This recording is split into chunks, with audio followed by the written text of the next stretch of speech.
¿Cómo? ¿Y qué inercia es la que se utiliza? ¿Cuál es la inercia que se utiliza? La efectiva. Inercia efectiva. ¿De acuerdo? Todas las fórmulas tienen tanto la inercia como el módulo de elasticidad, a lo cual se conoce como rigidez. Bien, entonces una viene a ser la deformación instantánea. Luego, con el pasar del tiempo, se desarrolla otra deformación más, a la cual se la conoce como... ¿Cómo calculamos la flecha diferida? ¿Cuál es la fórmula de la flecha diferida?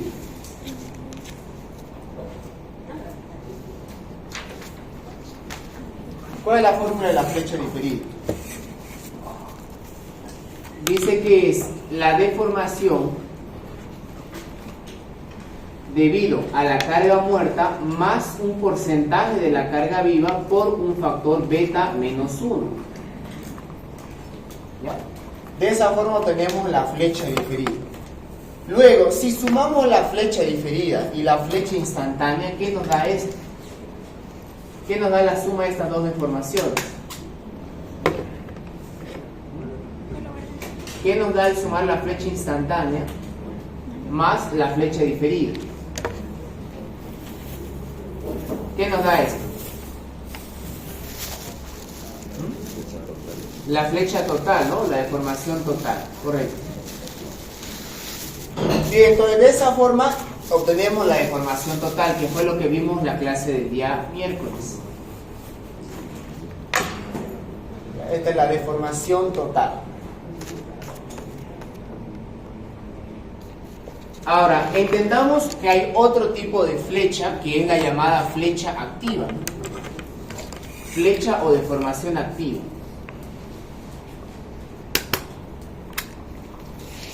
Deformación o flecha activa.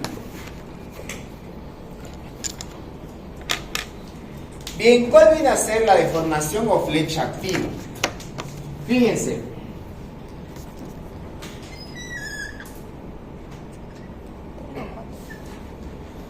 Bien, la deformación o flecha activa es la deformación que se da en el momento en el cual nosotros colocamos la tabiquería. ¿Qué viene a ser la tabiquería? El muro, ¿no? Esta deformación, aquí yo voy a colocar, es la deformación,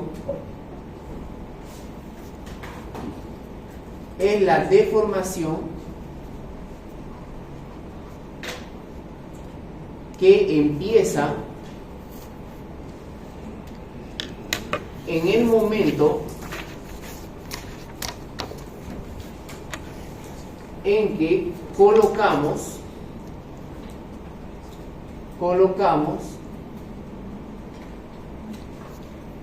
la tabiquería, o sea, el muro.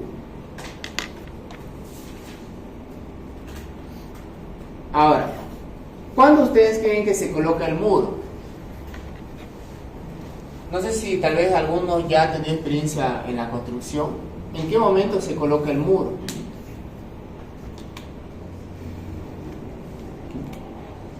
¿En la obra gruesa o obra fina? En la gruesa. En la obra gruesa, ¿no? Correcto. Ahora, ¿en qué momento se coloca el muro? Fíjense en esto. Cuando uno vacía una viga,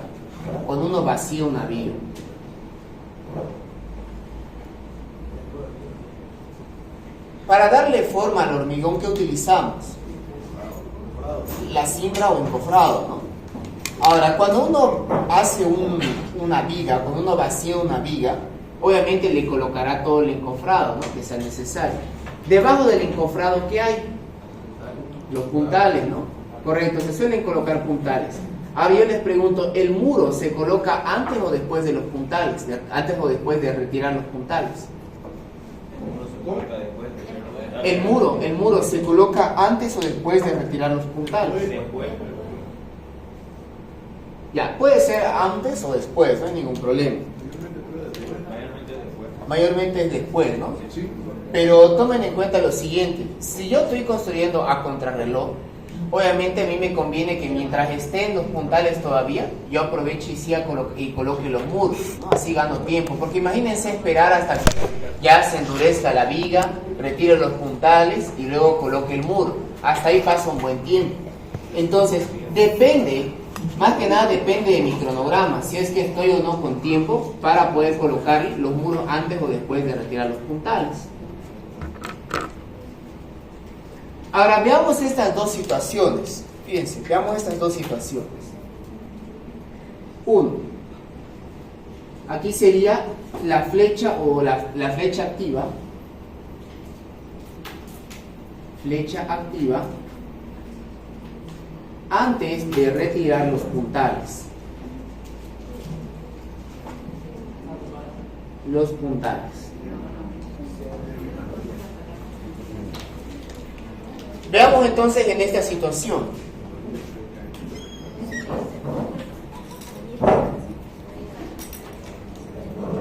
A ver, fíjense, estamos encofrando una viga. Y a esta viga todavía no le hemos retirado los puntales. Por lo tanto, seguramente dentro o hace muy poco se ha colocado recién el hormigón, recién se ha vaciado. ¿Sí? ¿Y a cuánto tiempo se puede quitar los puntales? ¿Se puede vaciar obviamente? No es esta vez. Uno vacía, tiene que endurar eso y mientras endurece eso nosotros colocamos los puntales, ¿no? Que les sirva de soporte. Ahora, depende, digamos, si yo quiero hacerlo El 30% del total, cada unos 6 días se lo van retirando. Correcto, ¿no? Casi una semana más o menos. Exactamente el día no te podría decir, pero más o menos por una semana. Ahora, sigamos en esta situación. Fíjense, si todavía no retiramos los puntales, ¿qué quiere decir eso? Si le coloca acelerante puede quitarlo en menos días. Ya, pero ahorita no estamos hablando de eso.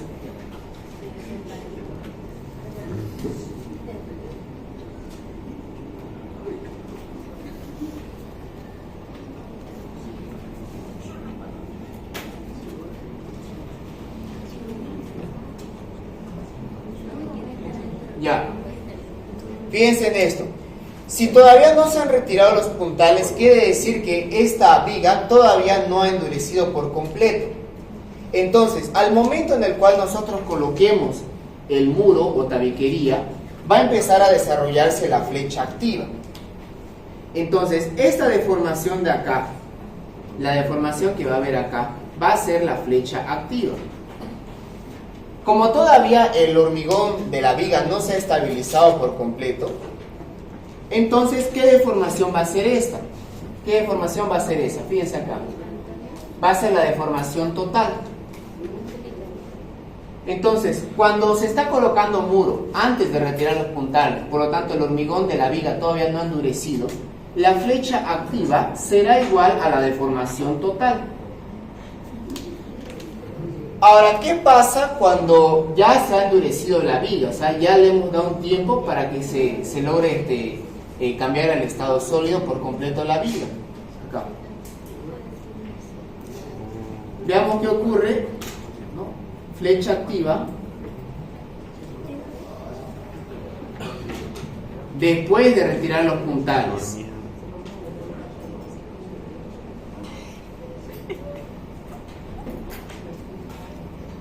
Ya, después de retirar los puntales. Si en caso se va a colocar el muro ya después de retirar los puntales, eso quiere decir que por lo menos ya esta viga ya ha endurecido. Y si la viga ha endurecido, ya ha desarrollado parte de esta deformación. O sea que esta viga de acá ya está desarrollando parte de esta deformación. O sea, fíjense, antes de colocar el muro, ya la viga ya tiene cierta deformación. ¿Cuánto sería esta deformación? ¿Qué flecha sería esta? Sería una flecha instantánea debido a qué? Debido solamente al peso de la viga, debido solamente a la carga muerta. Solamente es debido a eso. Ahora, recién en esta viga, recién es que le vamos a colocar el muro.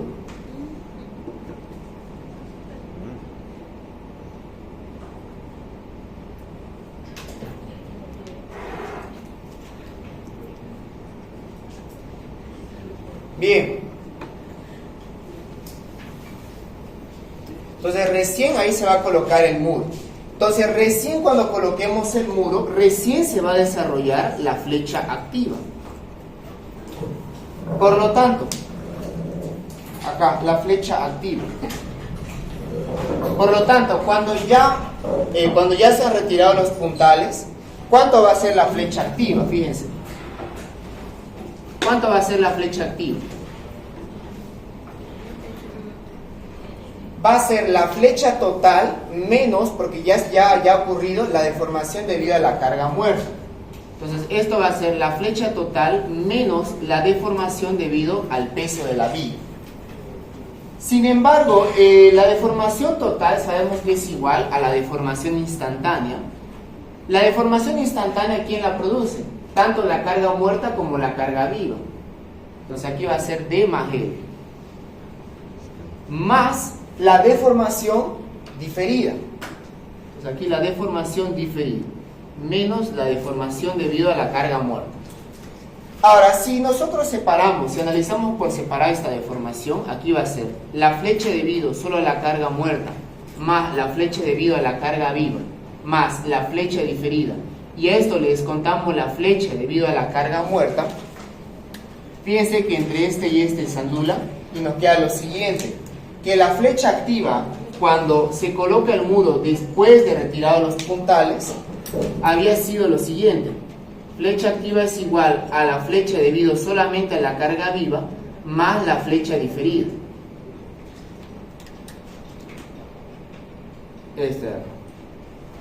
¿De acuerdo? Entendamos bien entonces qué es el concepto, qué es la flecha activa. Es simplemente la deformación que se da al momento de colocar los muros.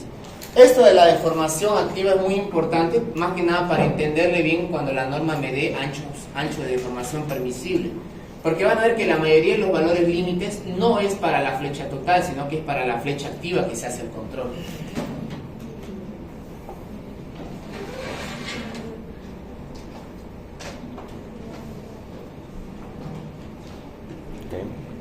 Muy bien. Entonces, hasta acá ya tenemos lo que es la deformación total, lo que hemos visto en la clase pasada, y lo nuevo que vemos hoy, que es la deformación o flecha activa. Bien, entonces, la clase pasada solamente hemos aprendido cómo se calcula la flecha total. Hoy vamos a ver cómo se hace el control de la deformación. Fíjense, la ACI me da la siguiente tabla. Me dice para qué situaciones, cuánto es lo máximo de deformación que se permite o que se tolera. Sin embargo, esa tabla o esta tabla de acá puede que sea un poco complicado comprenderlo a la primera, porque maneja términos que puede que sea un poquito difícil, digamos, comprenderlo a la primera. Para eso yo les muestro la siguiente tabla. Esta tabla es la del ingeniero Tito. Es esta misma tabla, solo que está, por decir así, como que más desmenuzado, más entendible. Esta tabla acá es la misma que la anterior. Es la misma. Bien, entendamos bien todas estas situaciones. Entendamos bien todas estas situaciones que se presentan aquí.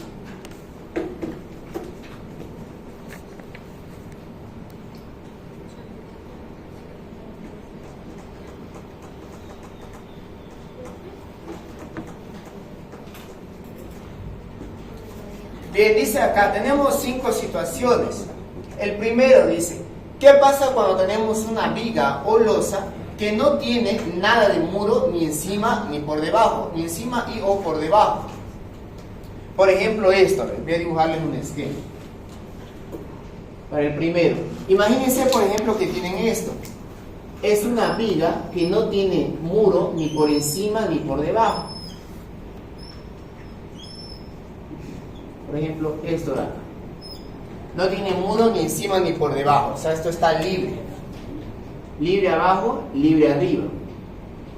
¿De acuerdo? Cuando se da esa situación, me dice que la deformación total, la flecha total,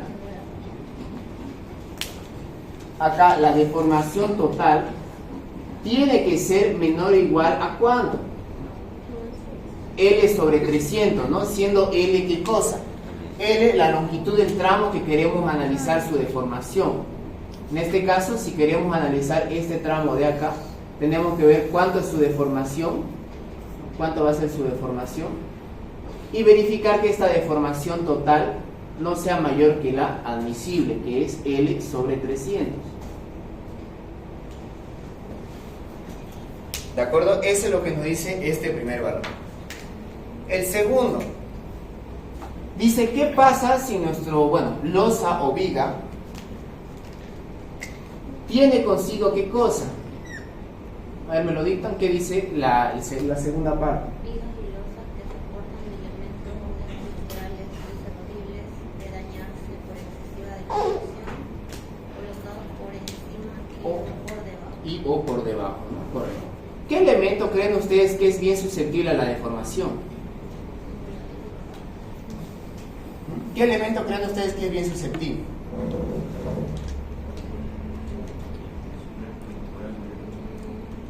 Por ejemplo, una ventana o un muro, fíjense, una ventana o una puerta.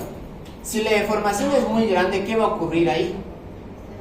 No va a poder funcionar bien, ¿no? La ventana luego empieza a trabarse y luego dice, no, la puerta ya no funciona. Si tenemos, por ejemplo, una puerta o un muro y este de acá tiene un perfil de aluminio, esto es bien sensible. Si esto se deforma, esto llega a doblarse y ya no cierra bien la puerta. O igual una ventana ya no puede funcionar bien. Son elementos bien sensibles a la deformación y estas pueden estar tanto arriba como por debajo. Entonces, cuando se dé ese caso, cuando se dé este caso, decimos lo siguiente. Fíjense que acá, ¿qué deformación es la que utiliza? No utiliza la deformación total, sino la que se utiliza es la deformación activa. Entonces, para este segundo caso, lo que hay que calcular es la flecha activa. Y hay que ver que la flecha o deformación activa sea menor o igual a ¿cuánto? ¿Cuánto dice ahí? A L sobre 500, ¿no? Correcto. No, el último, prendelo. Refleja y el azul no sale bien. Pero apunten, pues, tomen apunten. Ya. Ustedes en obra, chicos, tienen que mostrarle ahí al maestro, dibujarle un croquis, un esquema. No pueden todo el tiempo decirle, mire, aquí una foto. No, tienen que dibujar y tomar apuntes. Uno incluso cuando toma apuntes también memoriza. No se olviden que para aprender no solamente por el sentido de la vista o la audición, también uno aprende por el tacto. Bien, entonces, ¿qué dice acá? El tercer tipo, la tercera clasificación. Vigas o losas que soportan tabiques construidos con mortero de cemento, arriba o por debajo. Esto es lo más común aquí en Santa Cruz, ¿no? Es bien común acá.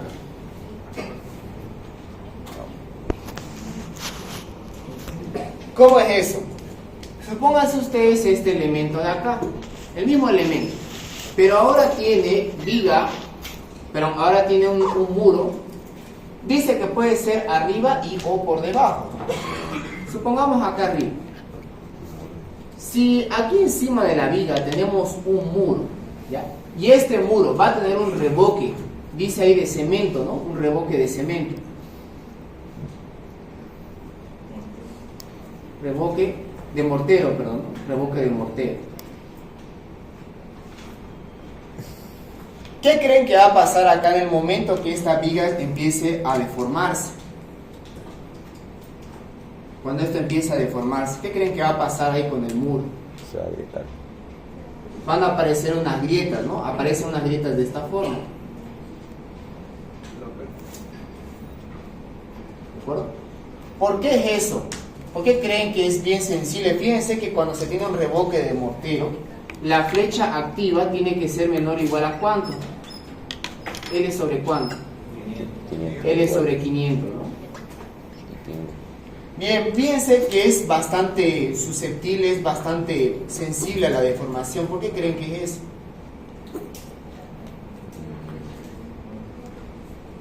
A ver, el revoque, el mortero, el cemento, ¿es un material dúctil o frágil? Frágil. Es un material frágil, ¿no? Y ustedes saben bien que un material frágil, a la más mínima deformación, ya empieza a presentar fisuras, ¿no? Es un material bien sensible a las deformaciones. Entonces, como el revoque es de mortero, es un material bastante frágil, a la más mínima deformación ya empieza a presentar estas grietas. Bien, Otro caso, dice, ¿qué pasa si estamos construyendo un muro, ya sea arriba o por debajo? ¿De qué dice? ¿Qué dice el cuarto?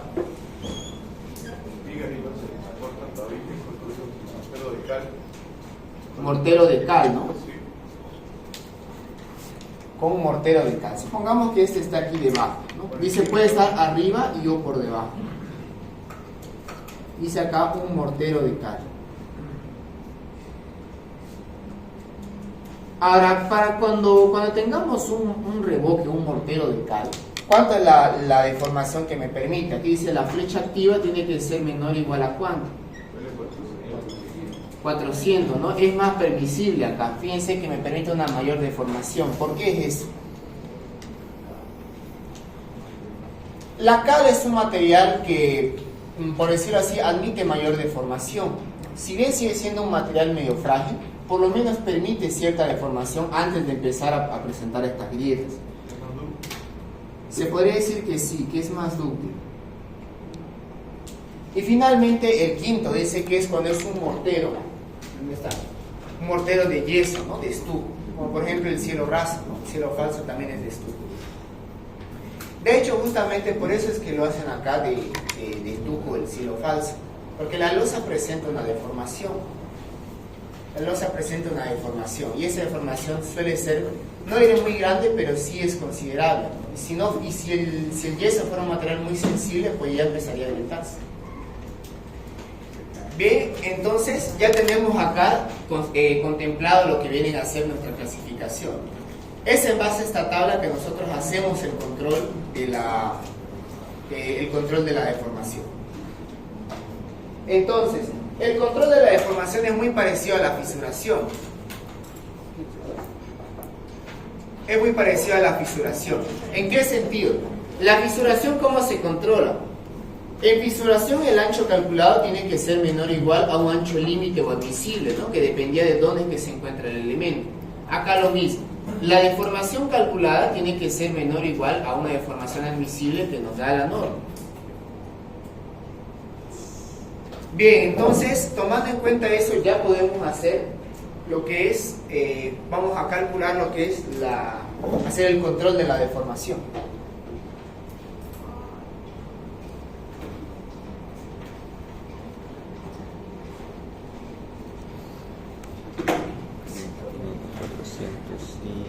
A ver, veamos el siguiente problema, ¿no? Dice, para el siguiente esquema hay que calcular las armaduras y luego realizar el control de la deformación para el tramo AB. Para el tramo AB. ¿Qué tiene toda la viga? Tiene carga muerta, carga viva distribuida y tiene una carga muerta y una carga viva puntual. La sección lo tenemos de dato, nos da de dato qué tipo de hormigón es, un H25 y la tensión de fluencia del acero. Ahora veamos lo nuevo, ¿no? Dice que para la deformación o flecha diferida hay que considerar un 35% para la carga viva, ¿no? Que conlleva o que contempla el peso de los muebles. Y luego fíjense lo que nos dice, ¿no? La viga soportará un muro con mortero de yeso, ¿no? Construido luego de retirar los puntales. Entonces ya con esto, con este último dato, nos damos idea de cómo va a venir aquí la fórmula. Fíjense. La fórmula va a ser así, ¿no? La fórmula general dice, la deformación calculada tiene que ser menor o igual a la deformación límite o admisible. Aquí nos dice que va a haber tabiquería con revoque de yeso. Por lo tanto, ¿cuánto es para cuando tenemos un mortero de yeso, ¿no? Dice que es L sobre 300. Es decir, acá va a ser L sobre 300, esta parte. Ahora, dice luego de retirar los puntales, ¿no? O dice antes. Luego, ¿no? Luego de retirar los puntales. Cuando es luego de retirar los puntales, ¿qué fórmula se utiliza? Fíjense que hay muro de por medio, por lo tanto estamos hablando de una flecha activa acá. Una flecha activa. Si es luego de retirar los puntales, ¿cuál es la fórmula de la flecha activa luego de retirar los puntales? La deformación debido a la carga viva más la diferida, ¿no? Entonces fíjense, hay que calcular esta flecha de acá y esta flecha de acá.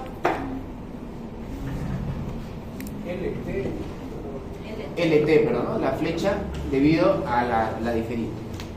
Bien, ¿cómo se calcula? Primero, ¿cómo se calcula la flecha debido solamente a la carga viva?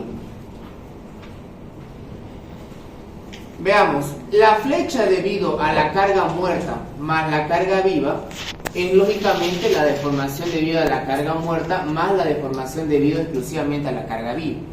Mientras que la deformación diferida es igual a ¿qué cosa? A la flecha debido a la carga muerta más un porcentaje de la carga viva por un factor beta menos 1. Entonces, si queremos calcular lo siguiente, queremos calcular la flecha debido a la carga viva. De aquí entonces hay que despejar. La flecha debido solamente a la carga viva es igual a la flecha debido a la carga muerta más la viva, dividido la flecha exclusivamente por la carga muerta.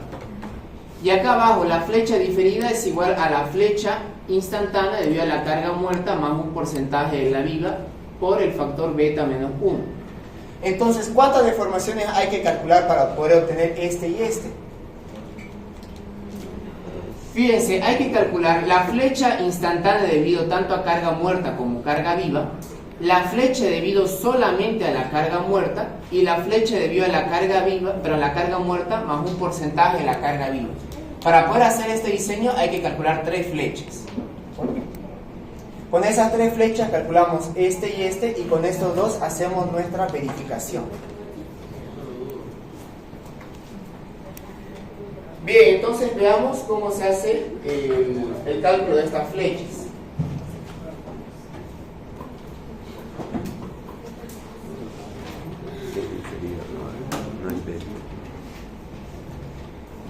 Ya esta parte en teoría ya es algo parecido a lo que hemos visto en la clase pasada, por lo tanto ya tenemos una idea de cómo ir calculando todas estas flechas.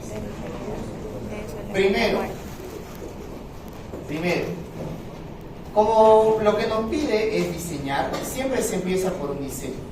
Cuando se hace un diseño, se tienen que mayorar las cargas, ¿no? Tanto cargas distribuidas como cargas puntuales por sus respectivos factores. A la carga muerta sabemos que el factor es 1,2 y la carga viva es 1,6. Por lo tanto, mayoramos tanto las cargas muertas distribuidas como las puntuales. Tenemos el siguiente resultado. En base a eso tenemos lo siguiente, ¿no? Que realmente nuestro esquema con las cargas mayoradas van a ser los siguientes valores. La carga puntual muerta última 3,84 y la viva puntual 3,2.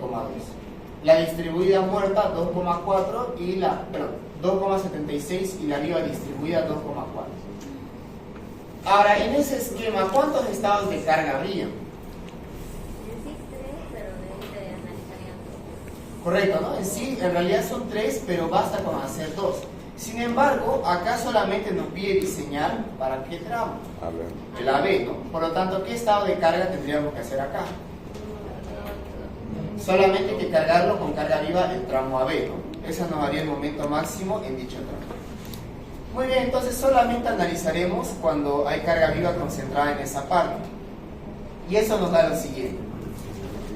Tenemos carga muerta en toda la viga, tanto distribuida como puntual, y carga viva solamente en el tramo y la distribuida y la puntual, ¿no? El tramo AB. Hacemos cálculo de reacciones, hasta ahí no hay ningún misterio. Cálculo de reacciones, sabemos bien cómo hacer eso. Recomendaciones que utilicen las dos ecuaciones de momento y la de sumatoria de fuerzas verticales la utilicen solamente como una verificación. Una vez que se tienen estas reacciones, ¿qué hacemos? ¿Cómo? Correcto, ¿no? Hacemos los esfuerzos internos. Muy bien. Directamente, imagínense que está en el examen. Directamente, ¿cómo calcularían el momento máximo para ese tramo? Directo nos formulamos lo siguiente. Sabemos bien que por la configuración de la carga, este diagrama seguramente va a venir de esta forma. Va a tener esta forma. Entonces, aquí no sabemos si el momento máximo, que puede que coincida con la fuerza puntual, no sabemos si está coincidiendo acá, o puede ser de que esté un poquito más, o puede ser que esté más allá. Entonces, lo que hacemos es lo siguiente, ¿no? Hacemos un breve cálculo de los esfuerzos internos. Veamos, esfuerzos internos. Tenemos ahí dos tramos. Sin embargo, el primer tramo se subdivide a su vez en otros dos tramos debido a la carga puntual. O sea, hay un tramo 1 antes de la carga puntual y un tramo 1 después de la carga puntual. Entonces vamos a analizar esta primera parte, el tramo 1 antes de la carga puntual. Llamémosle ese un tramo 1A. El tramo 1A, directamente viendo el esquema. Su esfuerzo de cortante será la reacción vertical, positivo porque va arriba, estamos yendo de izquierda a derecha. La reacción vertical en A nos dio 19,342 menos la resultante parcial de la carga distribuida de este tramo. La suma de estas dos cargas distribuidas nos va a dar 5,16, va a decir la suma de este y este, por X. Entonces de acá vamos a reemplazar al inicio y al final de dicho tramo. Al inicio en 0 va a valer 19,342 y al final ¿cuánto valdría? ¿A qué distancia tendríamos que reemplazar? A 4,5, ¿no? Correcto. ¿Cuánto vale el cortante a esa distancia?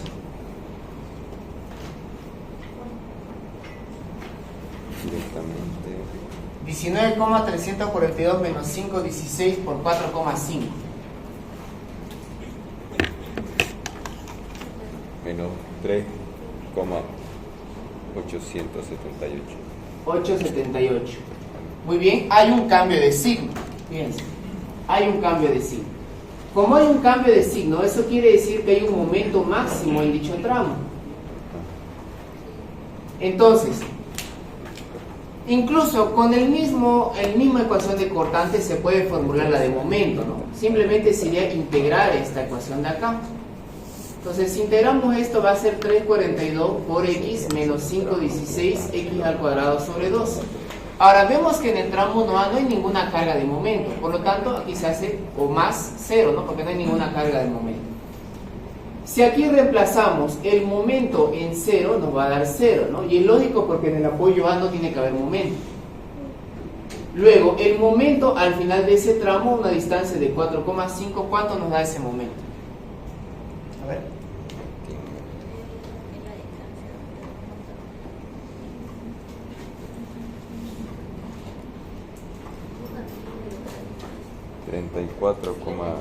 ¿34? Ajá. Ya, ahí está bien, 34, 79,4. muy bien, tonelada por metro. Listo, entonces tenemos la ecuación de momento. Como habíamos determinado que hay un momento máximo, vamos a calcular dicho momento máximo. Entonces, el momento máximo será la derivada de la ecuación de momento, que es prácticamente la de cortante, igual a 0. Entonces aquí colocamos el cortante 19,342 menos 516x. Igualando a 0 y despejando x, ¿cuánto nos sale la distancia del momento máximo? 3.75 metros. Muy bien, entonces con eso calculamos el momento máximo, el cual nos va a dar el momento a una distancia de 3.75. ¿Cuánto da ese momento? 25 toneladas por metro. Bien, ahora el momento para esta parte de acá, fíjense que aquí esto es un voladizo. Por lo tanto, directamente podemos obtener el momento que se da en el punto B, ya que como es un voladizo, aplicaría la fórmula de la carga del voladizo, en este caso GU, por la longitud del voladizo al cuadrado sobre 2. Siendo GU 2,76, la longitud del voladizo 2,5 al cuadrado sobre 2. Negativo. ¿Cuánto nos da este momento? 7. Muy bien, gracias. 8,625 toneladas por metro. Listo, entonces con todos esos valores podemos hacer nuestro diagrama, ¿no? Va a venir ahí. Al inicio 0, en el apoyo vemos que vale menos, acá menos 8,63 toneladas por metro. Ahora, donde están cayendo las cargas puntuales, vemos que el momento vale ahí 34,794. 34,79 toneladas por metro. Y a una distancia de 3,75 nos arroja el momento máximo. el cual vale 36.25 toneladas por metro. Entonces, tomando en cuenta que la carga va hacia abajo, esto va a venir así. Va a bajar y a partir de aquí va a subir. Fíjense, como esto va a subir, seguramente subirá hasta el momento del voladizo. Entonces, no hay ningún momento máximo en este tramo. De aquí esto cerrará de esta forma, ¿no? Ya que es un voladizo. Entonces, fíjense que con eso ya tenemos los datos necesarios para hacer nuestro diagrama.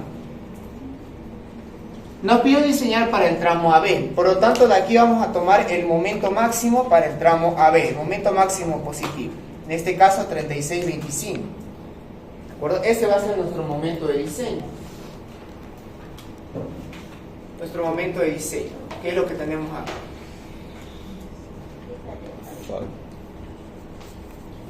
Bien, 36,251. Ahora, nos pidió diseñar para el tramo AB. ¿Valdría la pena hacer otros estados de carga? No, a ver, porque el primer estado de carga nos arrojaba justamente el momento máximo en el tramo AB. Correcto, ¿no? Entonces, si voy a hacer eso, obviamente tengo que justificarlo. No puedo omitir ese paso porque sí. Hay que justificarlo. Y ahí indicamos, ¿no? Ya que queremos diseñar el tramo AB, entonces vamos a tomar solamente este estado de carga. Solamente se toma ese estado de carga. Y nuestro momento de diseño será el 36,25. Listo, con ese momento calculamos las armaduras. Entonces hacemos un diseño a flexión simple. Tenemos de datos la tensión del hormigón 280, el FY 500, la base de la sección 40 y la altura 60. El momento dio 36, ¿no? Es menor a 40, entonces se puede adoptar sin ningún problema un DS igual a 5 centímetros. Con el recubrimiento calculamos la altura útil, ¿no? En este caso 60 menos 5, 55. Verificamos la armadura mínima. Ya saben que en la armadura mínima hay dos situaciones, uno por flexión y otro por retracción y temperatura. Por flexión nos sale 5,89 y por retracción 6,16. El que tomamos siempre es el mayor entre esos dos, en este caso 6,16. Ahora, nuestro momento de diseño fue 36,25. Entonces, el 36,25, aquí en esta parte, vamos a convertirlo de toneladas por metro a kilos por centímetro, más que nada para que se puedan cancelar todas las unidades. Llevándolo a kilos por centímetro será 36,25 por 10 a la quinta sobre el factor phi en flexión 0,9. Nuestro FC' 280, la base 40 y la altura útil 55. Entonces tenemos cuánto va a ser el momento reducido. ¿Mayor o menor que el momento reducido límite? Menor, ¿no? ¿Cuánto vale el momento reducido límite? 0.2276, correcto. Entonces teóricamente no necesita armadura de compresión, solo necesita armadura de tracción. Aplicamos la fórmula de la cuantía y en este caso nos sale 0,286. Con esa cuantía calculamos el área de armadura que necesitamos, que en este caso va a ser de 1584. Habíamos visto previamente que la armadura mínima es de 616. Entonces, como ya tenemos el área 1584, verificamos de que es mayor a la mínima, por lo tanto cumple. Ahora ya tenemos el área de armadura que vamos a colocar. Tenemos el área de armadura. Tenemos el área de armadura. Veamos entonces qué barra le podemos colocar acá. Entonces aquí hacemos un breve análisis. Es bueno hacer este análisis porque en caso de que no nos llegase a cumplir más adelante la separación de las barras, tenemos otras opciones. 1584, podríamos empezar ahí con barra phi de 20. Barra phi de 20. Entonces esto va a ser la armadura que necesito, 1584 dividido entre el área de un phi de 20, 3,14.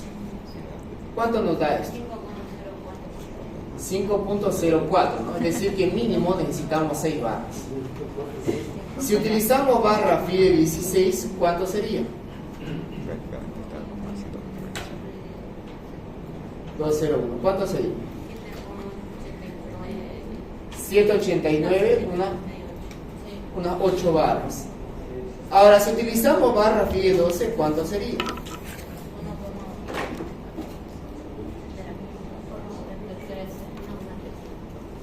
14,02. 0,2. 14. Ya, 14, aquí está muy próximo.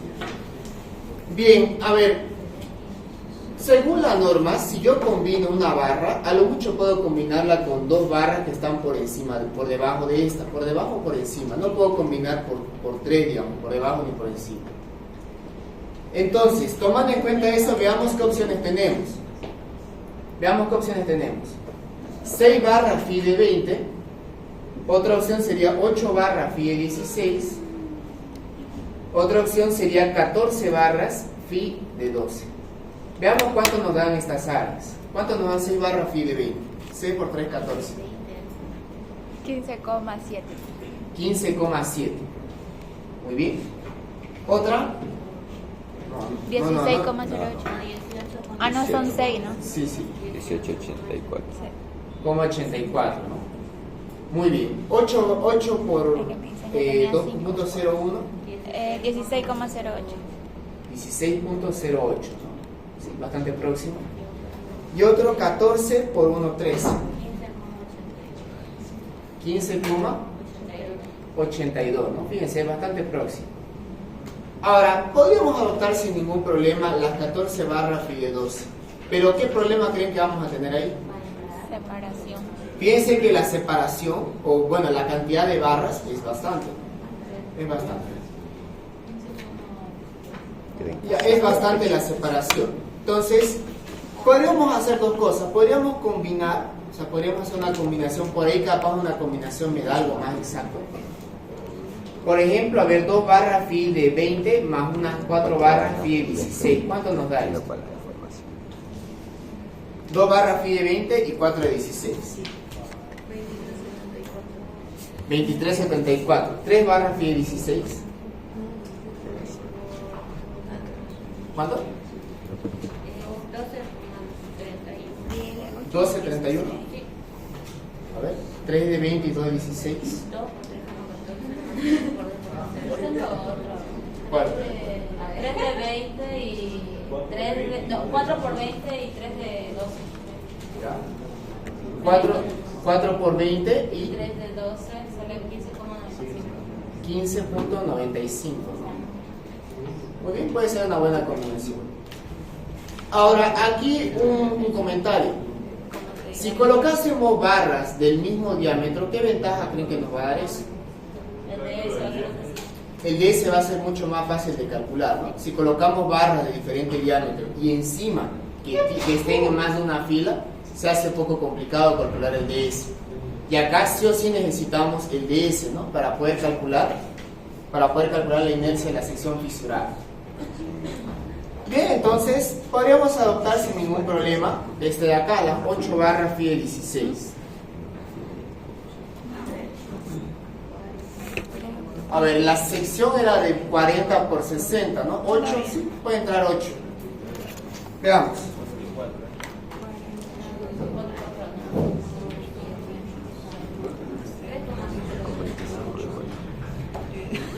Veamos. Ya vamos a adoptar las 8 barras phi de 16. Veamos, si utilizamos las 8 barras phi de 16 tendremos el siguiente esquema. Primero hay que verificar lo que es la armadura mínima. Saben bien que la armadura mínima es el mayor entre 1 pulgada, 2,5, el diámetro mayor, que en este caso son una barra phi de 16, aquí voy a corregir, 1,6 está. 1,6. Y 4/3 del diámetro máximo agregado grueso. ¿Cuánto más o menos ustedes creen que es el diámetro agregado grueso? 3/4 de pulgada, ¿no? Eso es más o menos 1,9 centímetros. 4/3 por 1,9 van a ver que también les va a dar 2,5. Bueno, en realidad 2,54 por ahí. En realidad esto da una pulgada, ¿no? Si esto es 4/3 y el diámetro máximo son 3/4 de pulgada, 3 con 3 se va, 4 con 4 y me queda una pulgada. Muy bien, entonces el mayor entre estos tres nos dio 2,5. Entonces hay que verificar que la separación no se pase de ese valor. Entonces vamos a tener, fíjense, vamos a colocar las 8 barras aprovechando que la sección es de 40, ¿no? No es poca cosa esta sección. El recubrimiento, ¿cuánto se adopta? O bueno, ¿cuánto es el recubrimiento libre o geométrico en vigas? de 2 a 5, ¿no? 2 a 5 centímetros. Adoptemos 2 centímetros. El estribo se puede calcular, ¿ya? Se puede calcular. Pero adoptemos nosotros un phi de 8, ya que generalmente suele estar entre un phi de 6, de 8 y uno de 10. Entonces adoptemos un phi de 8. Por lo tanto, la distancia que hay desde el paramento exterior de la viga hasta la cara interna del estribo, eso nos va a dar 2,8 centímetros, tanto en horizontal como en vertical. También acá da 2,8. Bien, entonces vamos a calcular lo siguiente. Quiero saber cuánto es la separación, ¿no? Así que hay entre una barra y otra barra. Entonces lo que tenemos es lo siguiente, fíjense. Tenemos la barra completa, pero el ancho completo, los 40 centímetros.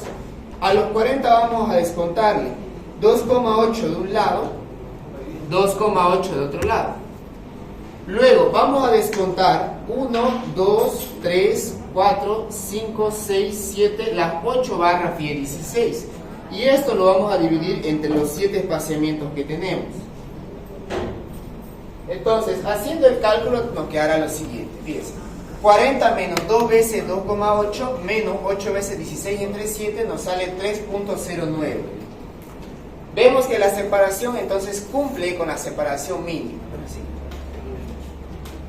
Ahora, la ventaja de utilizar la misma barra en una misma fila. ¿Cuánto va a ser el DS acá, el DS real?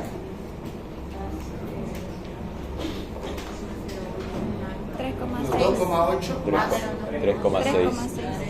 3,6, ¿no? Más la mitad de 1,6.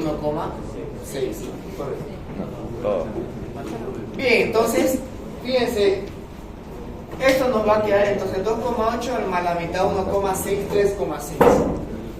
Listo, hasta acá entonces ya tenemos diseñada la sección. Ya, veamos ahora cuánto nos va a dar lo que sería.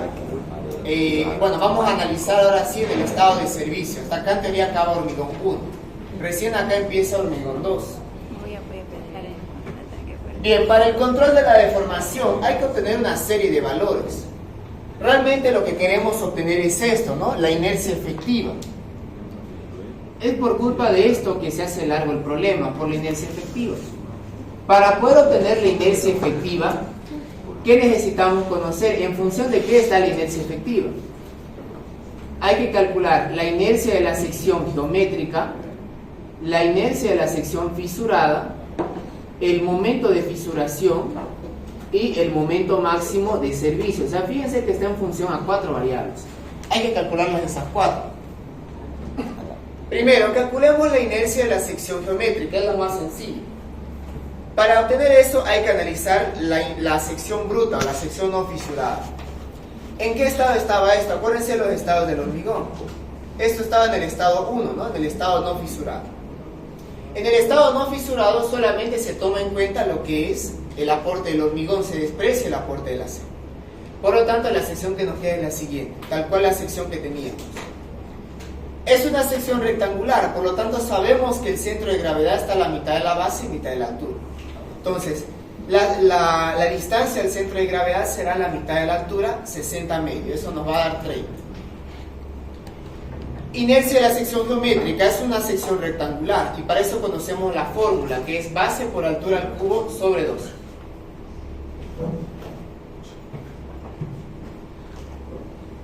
¿La hallo? No se puede jugar.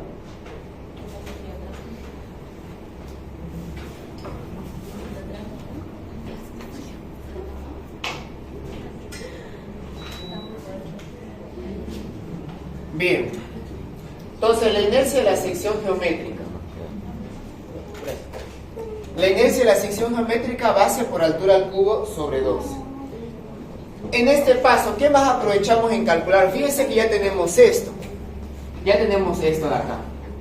¿Qué más calculamos en este paso de acá? ¿Qué más calculamos aquí? Bien. Aquí tendríamos que calcular lo que es el momento de fisuración, el MCR. Pero para poder obtener el MCR necesitamos lo que se llama el módulo de rotura o también llamado resistencia a tracción del hormigón, el FR. El FR, según la fórmula del ACI, eso es igual a 2 veces la raíz cuadrada del FC'. Entonces tenemos cuánto es el módulo de rotura, en este caso 33,466. Con esto ya podemos calcular lo que es el módulo de rotura, ¿no? Y lo deducimos la clase pasada. ¿A qué es igual el módulo de rotura? Perdón, ¿a qué es igual el momento de fisuración, el MCR? Lo hemos deducido en la clase pasada, recordando la teoría de resistencia de los materiales 1. Es igual a la inercia de la sección geométrica por el FR, correcto, dividido, ¿qué cosa? Y sub G. Correcto, entonces ahí tendríamos lo que sería el momento de fisuración. Y sub G, FR y sub G lo hemos calculado. Por lo tanto, solamente nos queda reemplazar. Esto nos va a dar entonces el momento de fisuración. Nos dio 830.184 kilos por centímetro.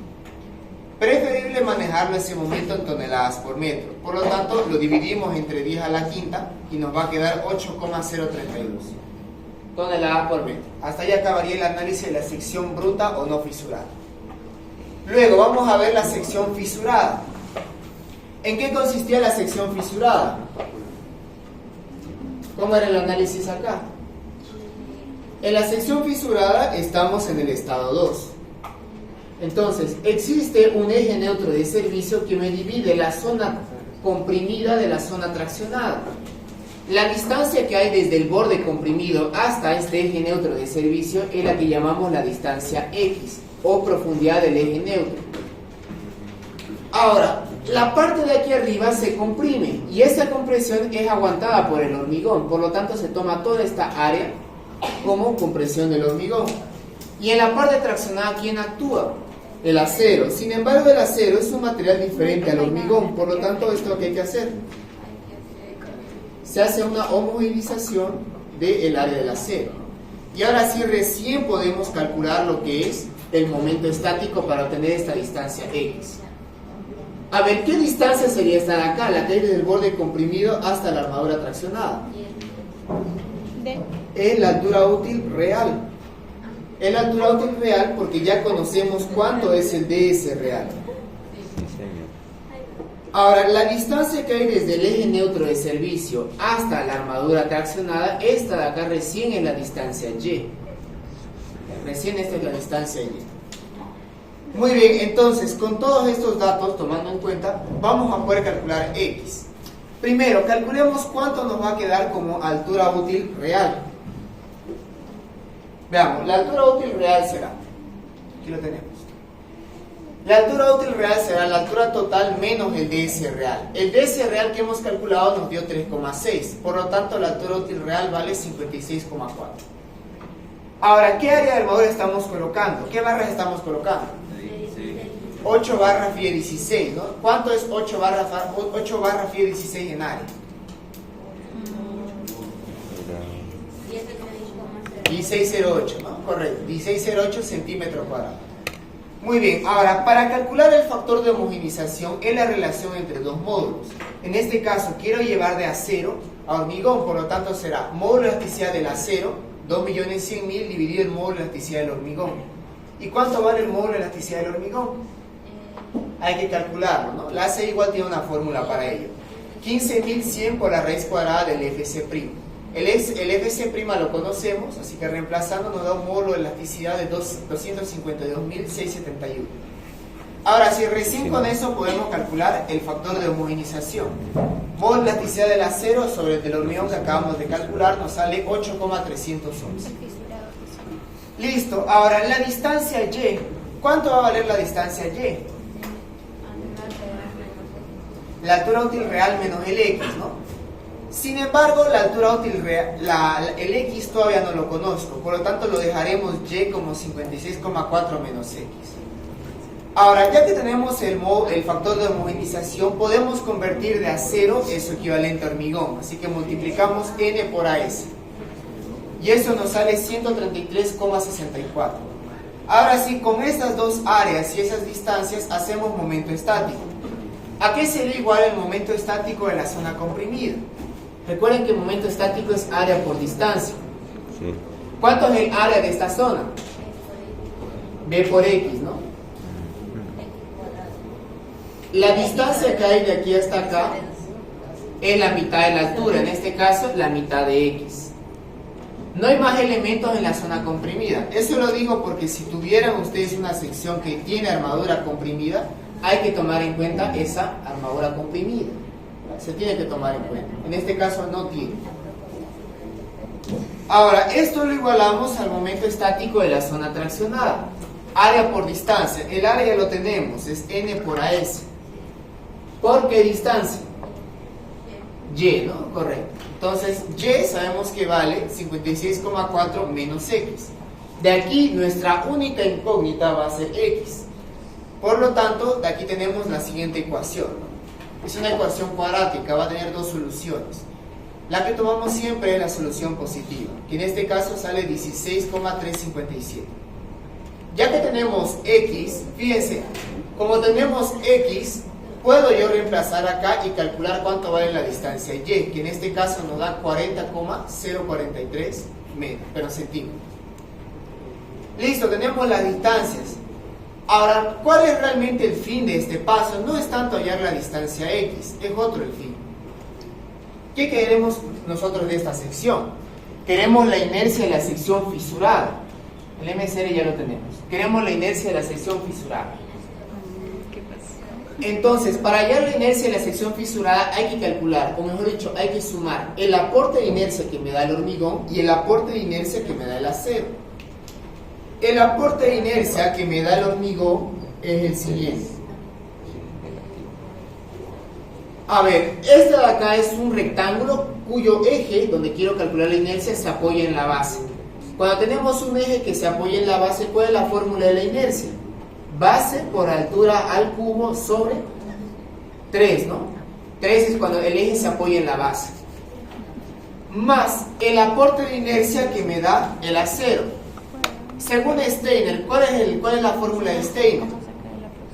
Momento de inercia de la figura, en este caso sería el momento de inercia del acero en su centro de gravedad más el área, en este caso N por AS por la distancia al cuadrado. Ahora, la sección acá, la altura es muy pequeña, ¿no es así? Ya que es solamente la altura de la barra. Como es una altura muy pequeña, esto al elevarse a la cuarta se va a eliminar, ¿no? Así, ya que el momento de inercia de un círculo es pi por diámetro a la cuarta sobre 64, ¿no? O sea, esto acá, como va a ser un número muy pequeño, se lo desprecia. Por lo tanto, la inercia de la sección fisurada me queda el aporte de inercia del hormigón y el aporte de inercia del acero. ¿Sí? Ya. La armadura que teníamos es la siguiente, ¿no? ¿Sí? La armadura que teníamos es la siguiente. La inercia de estas figuras me va a quedar así. La inercia del círculo este va a ser pi por diámetro a la cuarta sobre 64. Como el diámetro es muy pequeño, la inercia aquí se va a hacer demasiado pequeña. Todas estas son inercias pequeñas, por lo tanto se lo desprecia. Ahora bien, esto de convertirlo a una sección homogénea es para poder analizar el momento estático. Pero como tal, fíjense, la sección, como son diámetros muy pequeños, un valor elevado a la cuarta se va a hacer un valor muy pequeño. Es por eso que se desprecia todo esto. O sea, no es que me da 0, sino que me da un número muy pequeño que no influye, digamos, en el resultado final. Bien, entonces calculemos la inercia del hormigón y la inercia del acero. La suma de los dos nos va a dar 272.625,156.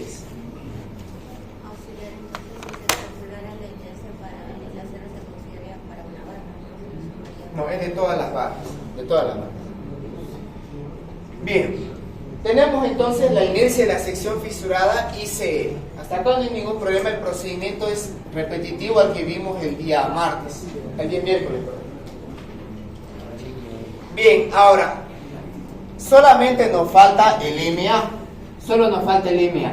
Sin embargo, el momento máximo de servicio depende de cuántas flechas queramos calcular. ¿Cuántas flechas queremos calcular? 3, ¿no es así? Queremos calcular la flecha cuando hay carga muerta, carga viva, cuando hay carga muerta y un porcentaje de la carga viva, y cuando solamente hay carga muerta. Entonces fíjense, necesito calcular un momento máximo de servicio cuando solamente hay carga muerta. Bueno, carga muerta y carga viva. Quiero calcular un momento máximo de servicio cuando hay carga muerta más un porcentaje de la viva. Y quiero calcular cuánto es el momento máximo de servicio cuando solamente hay carga muerta. O sea, dependiendo de cuántas flechas yo quiero calcular, dependerá de cuántos momentos máximos tengo que calcular. Bien, entonces aquí esta parte vamos a hacerlo más directo, ¿ya? Aquí va a ser el primero, el momento máximo de servicio cuando hay carga muerta y carga viva. ¿Qué es lo que hacemos ahí? No se olviden que estamos analizando el estado de servicio, o sea, las cargas no se mayoran ni las resistencias se disminuyen. Entonces trabajamos acá el mismo esquema que hicimos en el paso 2, pero con la condición que estamos imponiendo, ¿no? Carga muerta y carga viva. Entonces voy a volver a dibujar el mismo esquema del paso 2, pero ahora con las cargas sin mayorar. De aquí entonces calculamos reacciones, no nos vamos a detener mucho acá, reacciones, y con las reacciones obtenemos los esfuerzos internos. Ahora, cuando hay carga muerta y carga viva, cuando está toda la carga viva, fíjense que nos da el siguiente momento máximo. El momento máximo que sea en esta parte viene a ser este de acá, 26,271. Este es el momento máximo cuando hay carga muerta y carga viva. ¿Ya? Este de acá es el momento máximo de servicio cuando hay carga muerta y carga viva. Nos dio 26,271 toneladas por metro. Ahora, hay que volver a repetir eso, pero para las demás condiciones. Luego dice cuando hay carga muerta y un porcentaje de la carga viva. ¿Cuánto de porcentaje nos pidió considerar? 35%, ¿no? Correcto. Entonces, veamos cuánto es el momento máximo cuando hay carga muerta y un 35% de la carga viva. Entonces, la carga viva lo multiplicamos por el 35%, tanto la distribuida como la carga puntual. Fíjense que sigue siendo el mismo esquema del paso número 2. O sea, la misma posición de la carga viva, solamente en este tramo. Se repite eso. Bien, entonces de acá calculamos las reacciones y luego con eso calculamos los esfuerzos internos. Y vemos que el esfuerzo interno, cuando tenemos esta condición, vale 18,61. Es lógico que nos dé un momento más pequeño, ¿no? Porque estamos disminuyendo la carga viva. Entonces aquí nos dio 18,61 toneladas por metro. Y finalmente, el último estado dice que cuando solamente hay carga muerta. Entonces en el siguiente estado solamente colocaremos carga muerta, nada más, tanto la distribuida como la puntual. Muy bien, entonces de acá ¿qué calculamos? Calculamos las reacciones y luego los esfuerzos internos. Entonces vemos que el momento máximo que se nos da cuando hay solamente carga muerta, fíjense que vale 14,5. 14,5. Lógico que eso tiene que ir disminuyendo, ¿no? Porque estamos quitando carga. 14,5 toneladas por metro. Listo, ahora sí tenemos momento máximo de carga muerta y carga viva, carga muerta un porcentaje de la viva y solamente carga muerta. Bien, entonces con eso ya recién podemos calcular la inercia efectiva. Se darán cuenta que como la inercia efectiva depende de este momento, si esto va a variar, lógicamente va a tener una diferente inercia efectiva, ¿no? Entonces, cuando esté esta condición, cuando hay carga muerta y carga viva, va a tener su propia inercia efectiva. Esta de acá, cuando solamente hay carga muerta y un porcentaje de la carga viva, también tiene su propia inercia efectiva. Y esta de acá también, cuando solamente hay carga muerta, también tiene su propia inercia efectiva. Entonces, tenemos lo siguiente, fíjense. Calculemos primero la deformación que se nos da cuando hay carga muerta y carga viva. Para ello entonces vamos a calcular. Primero, vamos a ver cuánto es la deformación debido a carga muerta y carga viva. Para ello necesitamos la inercia efectiva. La inercia efectiva por la fórmula de Branson sabemos que tiene esta fórmula de acá. MCR lo conocemos, lo calculamos en el paso 4.1. El MA lo hemos calculado anteriormente, el momento máximo de carga muerta y carga viva, 26,27. La inercia geométrica y la fisurada también lo hemos calculado en el paso 4.1 y en el 4.2. Resolviendo por la fórmula de Branson nos sale que la inercia que se tiene cuando está actuando la carga muerta y la carga viva, ¿no? La inercia vale 285.420 centímetros a la cuarta. Listo, o sea, realmente es por culpa de la inercia que se hace bastante largo este cálculo, porque hasta ayer esto es lo que nos atrasa mucho. A partir de aquí ya solamente ya es aplicar lo que vimos en residuos. Ahora, el esquema que tenemos es el siguiente, ¿no? Cuando hay carga muerta y carga viva. Carga muerta y carga viva. Fíjense, una viga simplemente apoyada con un voladizo. Pregunto, ¿hay una fórmula para calcular la flecha máxima que me da cuando tengo una viga simplemente apoyada con voladizo, sometido a una carga distribuida en toda la viga, sometido a otra carga distribuida solamente en un tramo y dos cargas puntuales? ¿Hay fórmula para eso? Puede ser, sí. Probablemente haya, ¿no? Entre las tablas. Sin embargo, podemos simplificar esto. Si esto lo simplifico, si el voladizo lo convertimos a un momento y una fuerza puntual, como seguramente han visto con el ingeniero Quilla, ¿no? Él suele hacer mucho esto, el voladizo lo convierte un momento y una carga puntual. Ahora fíjense que este esquema ya seguramente para esto ya hay más fórmulas, ¿no? Cuando es una viga simplemente apoyada, sometida a una carga distribuida, un momento y una carga puntual. Seguramente para eso capaz hay alguna que otra fórmula. Pero incluso podemos simplificar esto aún más. Fíjense, aquí aplicamos lo que es superposición de efectos. Vamos a analizar cuánto es la deformación que me produce la carga distribuida. Aquí, ¿no? Fíjense. O sea, tenemos esto de acá, una viga simplemente apoyada, sometido a una carga uniformemente distribuida, a una carga puntual y una carga de momento. Entonces, por superposición de efectos lo que hacemos es esto. Primero calculamos la deformación que me da la carga distribuida, luego calculamos la deformación que nos da la carga puntual y finalmente la deformación que nos da el momento. Pregunto, ¿esta fuerza puntual B produce momento? No, esta de acá. No, porque directo cae en el apoyo. Entonces solamente hay tres cargas que producen deformación, la distribuida, la puntual y la de momento. Bien, entonces hacemos lo siguiente, sumamos las dos cargas puntuales y trabajémosla como una. Si sumamos las dos nos sale 5.2.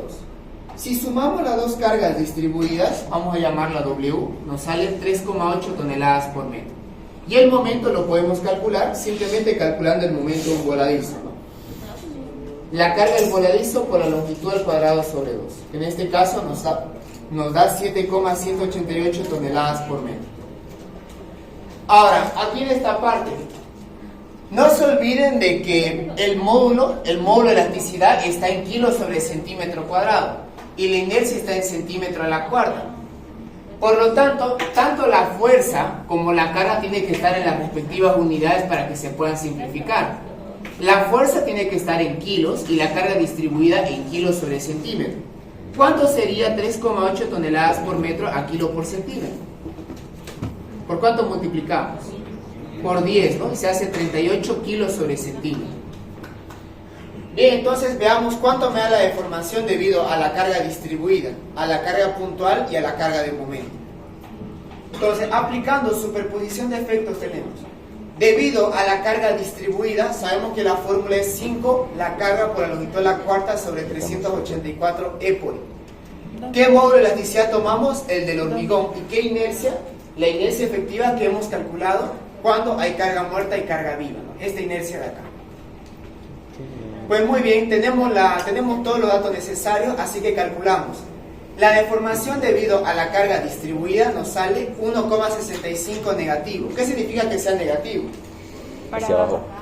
La deformación va hacia abajo, ¿no? Correcto. ¿Qué más? Una carga puntual. Igual para la carga puntual hay fórmula. Nos sale menos 0,46. Quiere decir que la deformación va hacia abajo. Y finalmente, la debido al momento, la fórmula es la siguiente y nos sale 0,31. Entonces, por superposición de efectos, si sumamos todas esas deformaciones, tendremos la deformación total que se nos da cuando actúan todas estas cargas. Sumando eso, entonces nos sale que la deformación total debido a carga muerta y carga viva había sido menos 1,80 centímetros. Como es negativo, indicamos que la deformación va hacia abajo. Listo, hasta acá ya tenemos ¿qué cosa? Tenemos la deformación debido a carga muerta más carga viva. Eso nos dio 1,8, ¿no? 1,8 centímetros. Listo. Ahora vamos a calcular cuánto es la deformación debido a la carga muerta más un porcentaje de la carga viva. Para eso se repite todo este paso. Calculamos una inercia efectiva cuando hay carga muerta y un 35% de la carga viva, nos sale una inercia de 308.601. Con esa inercia calculamos lo que es la deformación, ¿no? Y nuevamente hacemos esta simplificación. Fíjense que acá en este estado hay carga muerta y un 35% de la carga viva. Haciendo la simplificación nos va a quedar una viga simplemente apoyada con un momento y una fuerza puntual en el apoyo B. Listo. Tenemos la fuerza y la carga distribuida y el momento. Llevémoslas a sus respectivas unidades y calculemos la deformación que me produce cada uno. La carga distribuida nos produce, ojo, ¿no? Tomando en cuenta la debida inercia, nos produce 1,13 centímetros. La carga puntual nos produce menos 0,32 y la carga de momento nos produce 0,29. Sumando todas esas deformaciones vamos a tener la deformación total debido a la carga muerta más un 35% de la carga viva. Y eso sale menos 1,16. Aquí la deformación es 1,16 centímetros.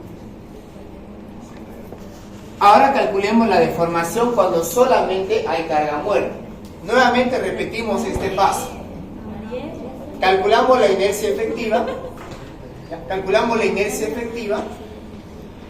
Con su debido momento máximo de servicio.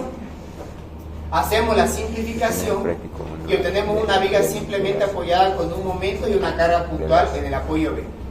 ¿Listo? Con esto obtenemos entonces la deformación debido a la carga distribuida nos sale menos 0,82.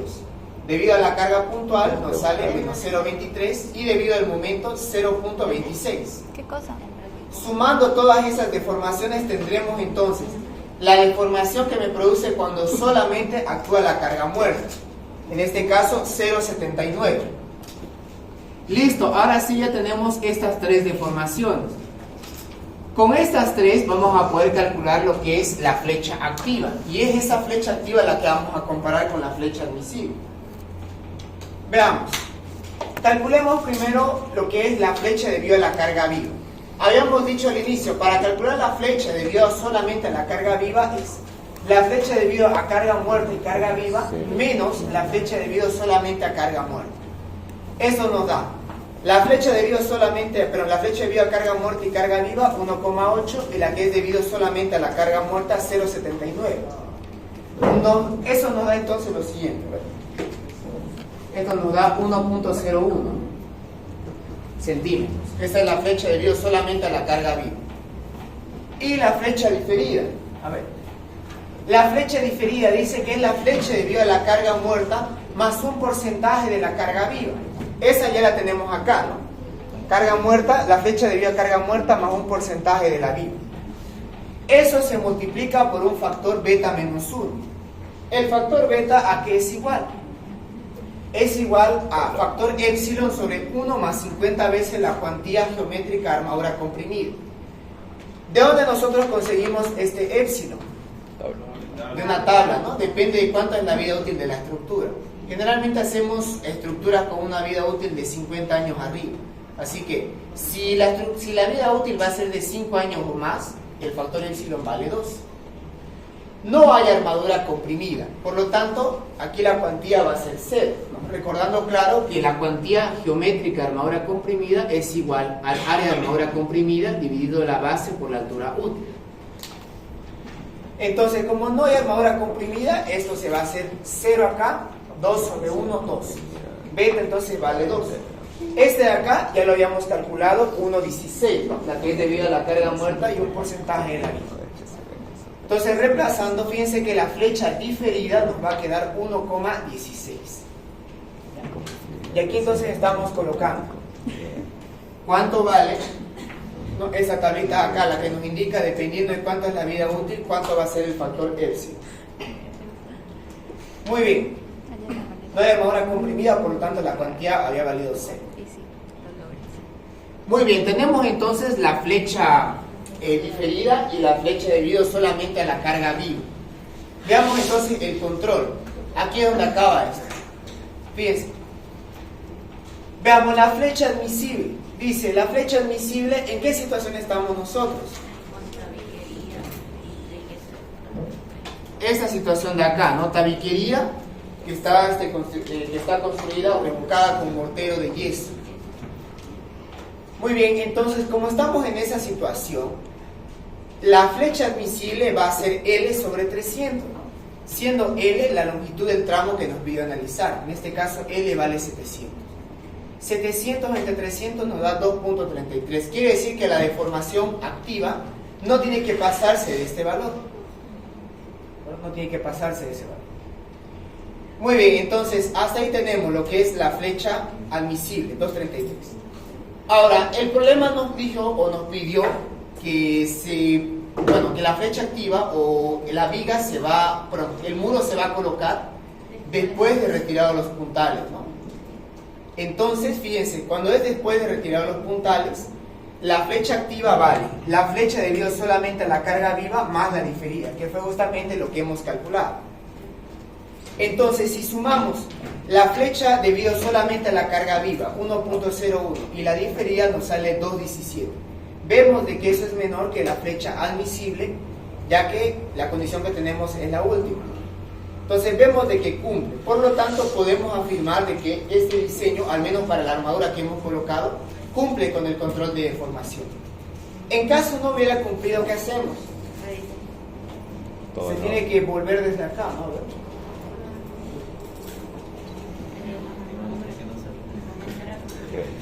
Retirar la materia. En caso de que no cumpla, se vuelve desde acá, fíjense. ¿Cómo? No sé la verdad. No sé cómo califican ingenieros, sinceramente.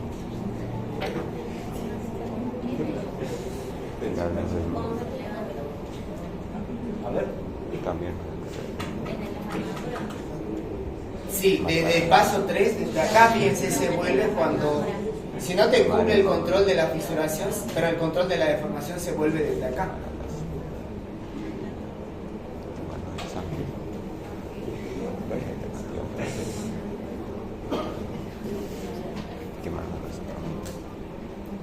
Una lista puede empezar.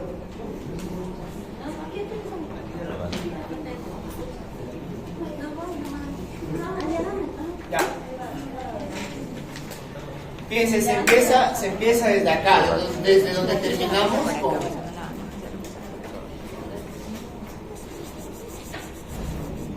Se empieza desde aquí. Hay que volver a proponer otra sección, otras armaduras, verificar de que te cumplan la separación y luego volver a hacer todo del paso 4. Eso se hace cuando no te cumple. Ahora, ¿qué recomendación se da cuando no cumple? Lo recomendable es aumentar acá armadura. Aumentar armadura. O la otra es colocar armadura comprimida, aunque no lo necesita. La armadura comprimida disminuye muchísimo la deformación. Bien. Este ejercicio se lo voy a enviar hoy en la tarde, ya me hacen acuerdo.